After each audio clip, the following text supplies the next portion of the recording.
Hello friends, welcome to core strength TV. और आज हैं हम अपने होम जिम में। मेरे साथ है अभिलेख को तो आप लोगों ने बैक वर्कआउट में हमारी रिसेंट वीडियो में देखा ही होगा। तो आज हम आप लोगों के लिए लेके आए हैं कुछ ऐसी मास बिल्डिंग एक्सरसाइज, 3 मास बिल्डिंग एक्सरसाइज, जिस एक्सरसाइज के बारे में आप लोग जानते ही होंगे। पहली हो गई bench press, deadlift and squat. आज मैं और अभिलेख आप लोगों को अपने होम जिम में तीनों एक्सरसाइज करके दिखाएंगे और आपको साथ कुछ ऐसे टिप्स और ट्रिक्स शेयर करेंगे। 3 जो आप जानते ही होंगे मेन कंपाउंड मूवमेंट जो होते हैं हमारे, बेंच प्रेस हो गया, डेडलिफ्ट हो गया और स्क्वाट हो गया। ये 3 एक्सरसाइज ऐसी मेन एक्सरसाइज होती है जो आप लोगों के स्ट्रेंथ और पावर को बढ़ाने के लिए बहुत अच्छा रोल निभाती है। आप लोगों ने पावर लिफ्टिंग कॉम्पिटिशन्स में देखा ही होगा कि वो लोग इतना वेट कैसे पुल कर लेते हैं।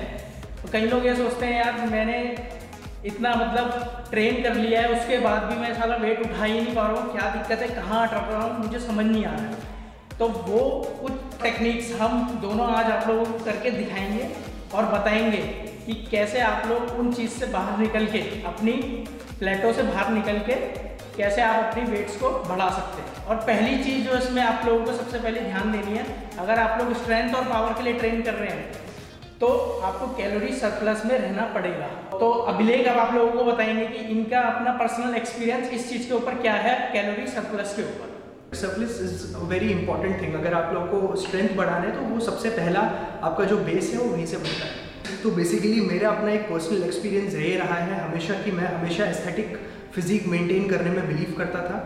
मैं through out the year calorie deficit में रहता था एंड जिससे कि मेरा लीन मसल मास बिल्डअप रहता था, हमेशा मेरे एब्स निकले रहते थे, मेरा शेप बहुत अच्छा रहता था, बट स्टिल मेरा लिफ्ट हमेशा उतना नहीं बढ़ता था, मैं हमेशा स्ट्रॉन्ग नहीं हो पाता था।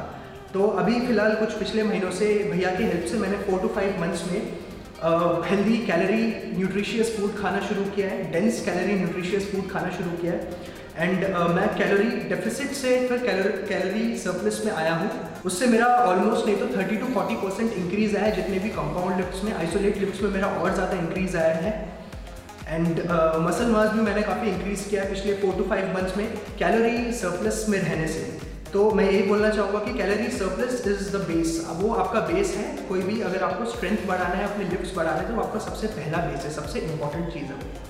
और जहाँ अभिलेख ने ये कैलोरी सरप्लस की बात करी है, इसका मतलब ये नहीं है कि कैलोरी आपको बढ़ानी है और कैलोरी इनटेक करनी है तो आप कुछ भी अनसन खा लोगे कि भैया मेरे को बर्गर मिल रहा है, मोमोज मिल रहे हैं, इनमें बहुत कैलोरी होगी, मैं खा लेता हूँ 2 प्लेट और भाई मैंने कैलोरी तो ले लिया, अब लिफ्ट बढ़ेगी। ऐसा कुछ नहीं है। इसका मतलब ये है कि आपको न्यूट्रिशियस चीज़ खानी है। जैसे पनीर हो गया, अगर जो वेजिटेरियन है वेजिटेरियन फूड्स खाएंगे, और ये सब चीज़ें आप घर के फूड से लेंगे तो ज़्यादा अच्छा है।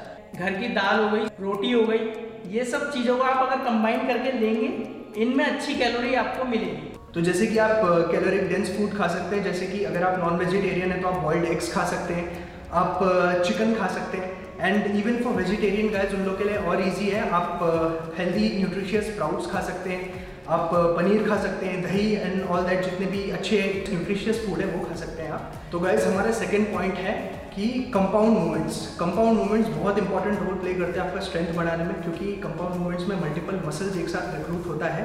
तो आप सबसे ज़्यादा फोकस करेंगे कंपाउंड मूवमेंट्स पे, आइसोलेशन मूवमेंट पे थोड़ा कम फोकस करेंगे एंड कंपाउंड मूवमेंट्स में भी आप कम से कम एक्सरसाइज करेंगे, सेट्स आप कम से कम रखेंगे एंड रेस्ट आप ज़्यादा लेंगे सेट्स के बीच में। और जहाँ इन्होंने सेट्स की बात करी है अभिलेख ने, मैं आपको ये बता देता हूँ, आप लोग अपनी जो नॉर्मल रूटीन की एक्सरसाइज करते हैं चेस्ट की, जैसे इन्होंने बताया कि आपको आइसोलेशन मूवमेंट कम रखना है और कंपाउंड मूवमेंट पे ज़्यादा फोकस रखना है।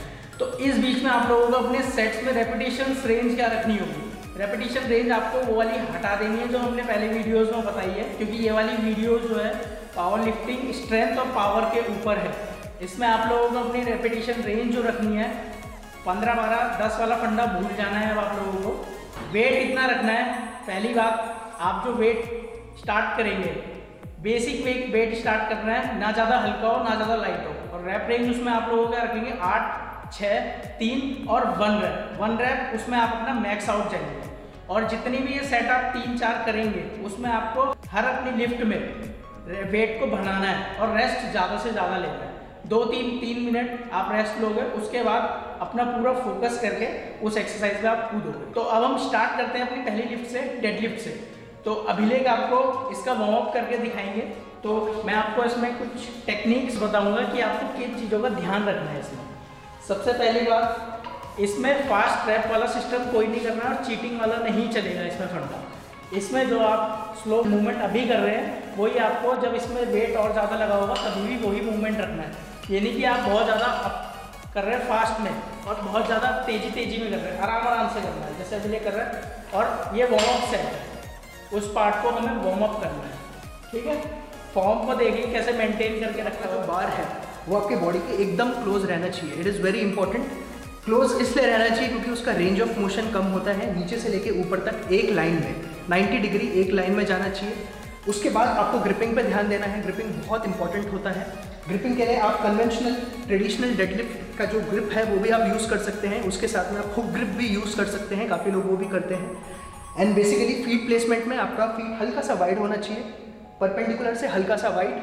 एंड मैं बेसिकली प्रेफर करता हूँ, मैं बेयरफुट करता हूँ हमेशा डेडलिफ्ट। एंड अगर आपके हील्स भी हार्ड हो तो वो भी आप कर सकते हैं। किसी ना किसी जिम में आप जब देखते हैं कि प्लाईवुड्स लगे रहते हैं तो प्लाईवुड में आपको बहुत अच्छी कुशनिंग मिलती है नीचे। तो ये डेडलिफ्ट के कुछ टेक्निकलिटीज़ हैं। और ग्रिप की जहाँ पे अभिलेख ने बात करी है, आप लोगों को कहीं लोगों को ये दिक्कत होती होगी कि यार रॉड चुभता है, छाले पड़ जाते हैं। तो जब आप डेडलिफ्ट मारते हैं, श्रग्स मारते हैं, कोई सा भी ऐसा मूवमेंट मारते हैं तो ये छिलता है। तो मैं आपको एक चीज़ दिखा देता हूँ। अगर आप हैवी जा रहे हो और चुभ रहा है, ये क्या है? ये है साइकिल की ट्यूब। किसी भी आप दुकान पे जाइए साइकिल की या मोटर शॉप की, उससे आपको ट्यूब ले लेनी है, कोई भी फटी हुई। घर पे आना है, अपने इस हाथ के साइज से इसको काट लेना है। ये क्या मदद करेगा? रॉड पे आपको यहाँ पे इसको ऐसे प्लेस करना है और ये बहुत अच्छी ग्रिप देता है। ये काफ़ी अच्छी ग्रिप देता है। अगर मैं यूज़ कर रहा हूँ तो एक बार इसको यूज़ करके ज़रूर बताइएगा मेरे को कि आपको कैसा लगा। ये बहुत अच्छा काम करता है। एंड गाइज बेसिकली मैं पर्सनली क्या करता हूँ, मैं हाथों में मिट्टी ले लेता हूँ। मिट्टी मेरे को सबसे बेस्ट मिट्टी लगता है क्योंकि वो काफ़ी मेरा रफनेस हाथ में क्रिएट कर देता है। इसलिए आप ये वाला यूज़ कर सकते हैं, ये तो बेस्ट है। और नहीं तो अगर आप कंफर्टेबल और अगर आपको प्रैक्टिस में है तो आप मिट्टी भी ले सकते हैं। वो मिट्टी भी बेस्ट है। अगर आपके हाथ में बहुत ज़्यादा पसीना आता है तो आप पहले मिट्टी लगाइए, फिर उसके ऊपर से लगा सकते हैं। मेरे हाथ में इतना वैसे पसीने की दिक्कत है नहीं, मेरे हाथ में पसीना इतना आता नहीं है, तो मैं किसी लिफ्ट में इसको ले लेता हूँ जिसमें मेरे को लगता है कि हाँ भाई ये काम करेगा, रख लेता हूँ। डेडलिफ्ट करते टाइम हमें रॉड को सेंटर से ही ग्रिप करना है। गाइज अब राजा आपको मार के दिखाएगा ये वेट। एंड आप ये चीज़ ध्यान से नोटिस करना कि इसका बैक बेंड नहीं हो रहा है, सब कुछ कैसा परफेक्ट है। रॉड इसने बीच से पकड़ा है, तो जितने भी टेक्निकल पॉइंट्स हैं आप प्लीज़ इसको नोटिस करना अच्छे से। यहाँ पे सब कुछ राजा करके दिखाएगा आपको।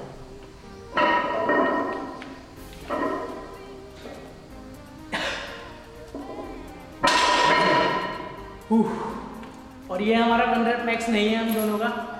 अब हम इसमें और वेट ठोक के आपको आप लोगों को अपना 1 रैप मैक्स दिखाएंगे।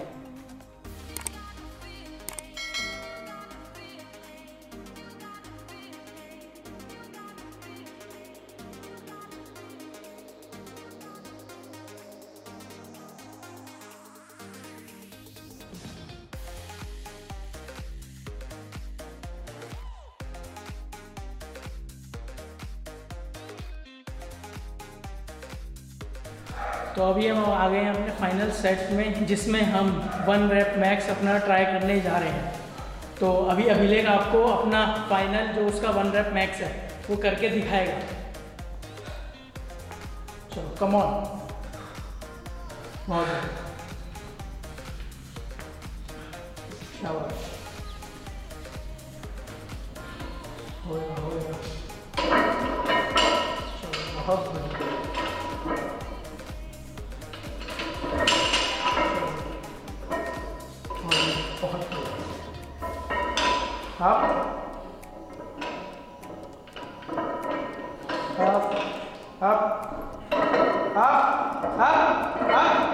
बहुत ही बढ़िया, बहुत ही बढ़िया सेट है। और मैं आपको बता दूं कि ये जो अभिलेख ने वेट मारा है, ये इसकी बॉडी से 3 गुना ज़्यादा वेट मारा है, 3 गुना ज़्यादा। तो आप लोग समझ ही सकते हैं, अगर आप कैलोरिक सरप्लस में रहकर और अपनी डाइट को मेंटेन करके नेचुरली इतना लिफ्ट कर पा रहे हैं, वो भी रॉ, बिना कोई लिफ्टिंग गियर के। अभिलेख कुछ भी क्रेटीन सप्लीमेंट नहीं ले रहा है, तो आप लोग समझ ही गए होंगे, अगर आप अभी नेचुरली इतना लिफ्ट कर रहे हो तो कब आपको सप्लीमेंट्स अपनी बॉडी में डालना स्टार्ट करना है। तो अब मेरी बारी है। Come on, light weight, easy हो गया।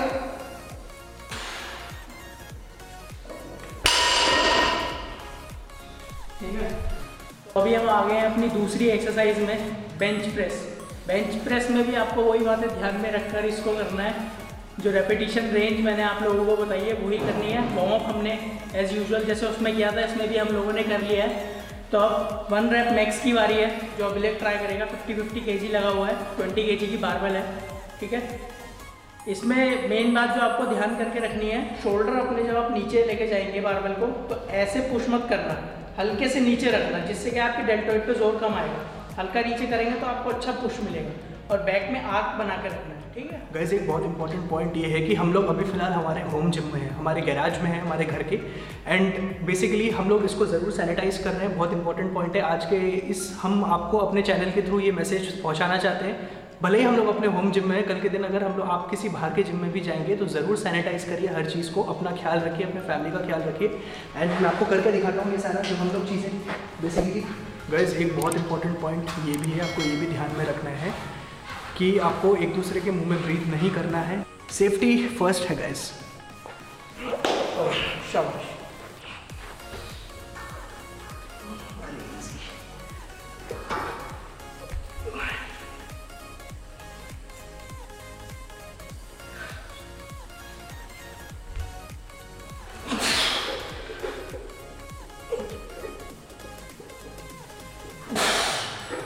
बहुत बढ़िया।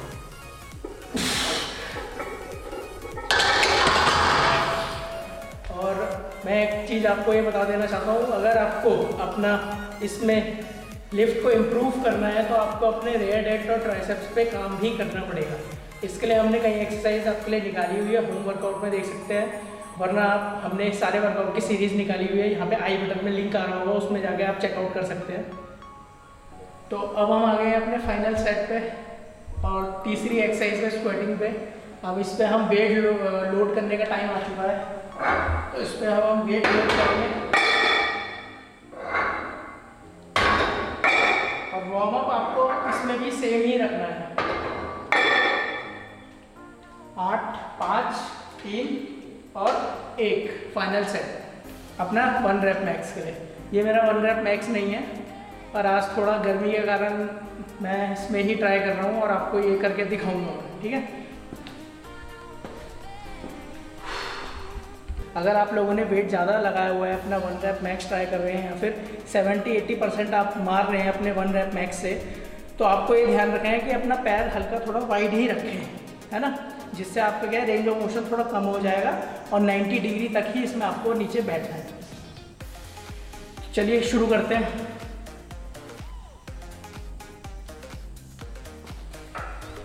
इक्कीस साल की उम्र है, यंगेस्ट पावर लिफ्टर है, बहुत सारे कॉम्पिटिशन्स में ये सबसे यंगेस्ट पावर लिफ्टर रहा है।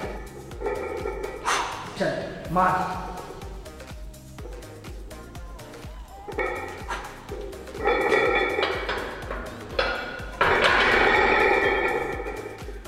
और इसमें मैं आपको एक बात बता दूं, जो आपको इसमें अपने नेक पे प्लेस करनी है बारबेल को, हल्का सा ट्रेपेजियस मसल जो होती है उसके नीचे, जब आप ऐसे पोस्चर बनाते हो ऐसे करके, तो हल्का सा ट्रेपेजियस मसल से नीचे, तो आपको ऑटोमेटिकली पता चल जाएगा कि बारबेल की प्लेसमेंट वहाँ पे आनी चाहिए। असली जो बारबेल की प्लेसमेंट है वो वहीं ही आती है। जैसे मैं स्क्वाट कर रहा हूँ, इस हफ्ते जैसे मैंने अपनी स्क्वाटिंग 200 kg मारा है, तो ये मेरा 1 रेप मैक्स है। अगर मैं 1 रेप मैक्स मैंने आज मारा है, तो मैं अपना 1 रेप मैक्स कब ट्राई करूँगा, मैं अपना 1 रेप मैक्स जब ट्राई करूँगा इसके नेक्स्ट टू नेक्स्ट वीक। अगर मेरे को लगता है कि मैं 1 रेप मैक्स उस टाइम पे अच्छा मेरे को फील आ रहा है कि हाँ भाई मैं मार दूँगा, तब मैं 1 रेप मैक्स लगाऊंगा और उसमें हल्का सा वेट और ऐड कर दूँगा। इसका मतलब ये नहीं है कि आप हर हफ्ते ही 1 रेप मैक्स ट्राई करते जा रहे हो, उससे कोई फ़ायदा नहीं होगा, उससे आपकी लिफ्ट बिल्कुल भी नहीं बढ़ेगी। बस यही कुछ ट्रिक्स और टेक्निक्स हैं जो आपको इस्तेमाल करनी है और दिमाग से चलना है, और कैलोरी सरप्लस में, और कुछ जो हमने आपको टेक्निक्स और ट्रिक्स बताई है, इस चीज़ को फॉलो करेंगे तो आपकी लिफ्ट ज़रूर बढ़ेगी। तो अभी आप लोगों ने देखा, जैसे मैंने स्क्वाटिंग करके दिखाई है आप लोगों को, इसमें आपको क्या मेंटेन करके रखना है कि अपनी बैक जब आप लोग ऊपर उठते हैं तो अपनी हील पे उठना है, टो पे नहीं उठना है। ये हमने आपको पिछली अपनी एक एक्सरसाइज में ही बताया था जिसमें हमने लेग का वर्कआउट आपको दिखाया था।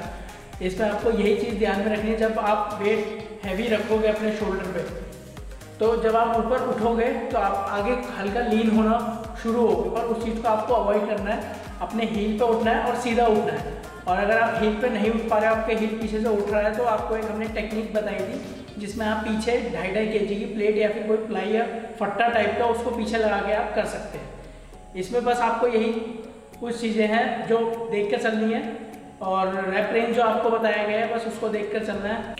गाइज हम लोगों ने आपको आज जितने भी पॉइंट्स बताए ये सारे बहुत इंपॉर्टेंट पॉइंट्स हैं। ये ट्राइड एंड टेस्टेड और सबसे कॉमन पॉइंट्स हैं स्ट्रेंथ बढ़ाने के। एंड इसका कोई रीज़न नहीं है कि आप इन पॉइंट्स को क्यों ना ट्राई करें। स्ट्रेंथ सबके लिए अच्छा होता है, सबके लिए फ़ायदेमंद होता है। And if you are stronger in the gym तो आपके लिए सारे लिफ्ट्स बेटर होंगे, मसल्स भी ज़्यादा अच्छे बनेंगे, फैट जल्दी लॉस होगा। एंड ऐसा नहीं है कि ये जो हमारे 3 लिफ्ट्स है ये सिर्फ स्ट्रेंथ बढ़ाने के हैं, इससे बहुत अच्छा कोर पे भी इफेक्ट आता है। कोर स्ट्रेंथ बहुत अच्छा होता है इन 3 लिफ्ट से। होप आप लोगों को ये वीडियो सारी अच्छी लगी होंगी। ऐसे ही हम आप लोगों के लिए वीडियो कुछ ना कुछ अच्छी चीज़ें लेकर आते रहेंगे। और हमारी रिसेंट वीडियो को आप लोगों ने अच्छा लाइक और प्यार दिया है, तो इस वीडियो में भी हम लोग चाहेंगे कि आप लोग लाइक और कमेंट करें, सब्सक्राइब करें और हमें बताएं कि आप लोगों को टेक्निक्स कैसी लगी। And stay tuned, more videos coming up. Until then, keep watching Core Strength TV.